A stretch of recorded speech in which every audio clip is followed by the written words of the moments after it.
Hello everyone, I'm Tom Bradley. And I'm Christy Amon with MXPTV Midwest, and we've got a whole nother weekend full of race highlights.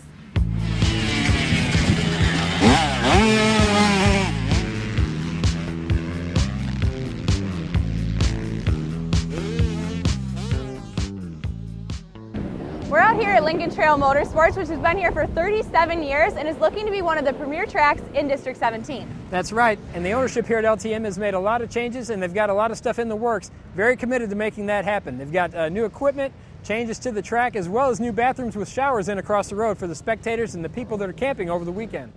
This weekend we had a Ponca Qualifier. It was the first one we've ever had at Lincoln Trail Motorsports, and it went pretty good. We had quite a few people qualify, and it was a pretty good experience. We had quite a few riders. I think we ended up with 400 or so for the weekend. We put in a few new sections and built up the track a little bit, so I think it was pretty good. And another thing that's going to be changing is the dirt on the track itself. They're going to be bringing in a lot of new topsoil as well as the possibility of some sand, so it could make things quite interesting here at LTM. And the reason we like to keep you guys updated on how the track has been changing is so you can see how dedicated the owners are to making your riding experience as good as possible, and you'll know what to expect the next time out. Now let's take a look at some of the race footage here from this weekend. The action started in the first moto of the day, the Open A class. Blake Schilling took the hole shot and ran away from the field, but things would tighten up in Moto 2 as Clinton Silvey took the hole shot, and Schilling had his work cut out for him trying to get around him. He would eventually take the Moto win, but Silvey was right behind him, and any mistake by Schilling, Silvey would have been there to capitalize.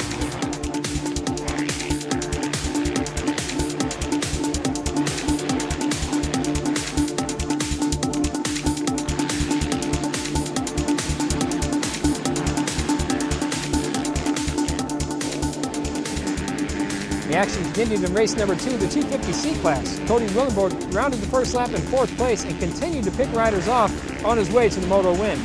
In race number 2, he grabbed the hole shot and maintained the lead over the rest of the field on his way to a 1-1 victory. Unfortunately, things weren't so great for some riders. In the Super Mini class, Zachary Lair was leading the way, and right in the middle of the moto, his bike died on him. So he was done for moto number 1, and then 2 motos later in the 125 class, leading the way again, he had a hard get-off, mangled his bike, left it unrideable, and he was out again for yet another moto.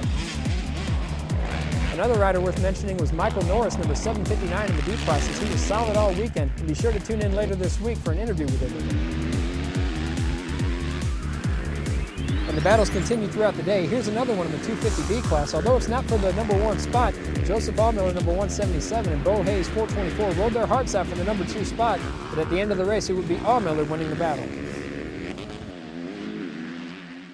Moms, if you haven't already, make sure you check out MXPTV's Mother's Day special and see just how much your boys and girls love and appreciate everything you do for them. We wanted to take the chance to remind you that in 2 weeks we'll be in Taylorville and we'll have 2 special features there. We'll be doing one on the Super Mini class as well as the C class. So riders, if you're in either one of those classes, be sure to come to Taylorville because we'd love to talk to you. All right, that's all we've got for this week's highlights. We'll see you in 2 weeks in Taylorville.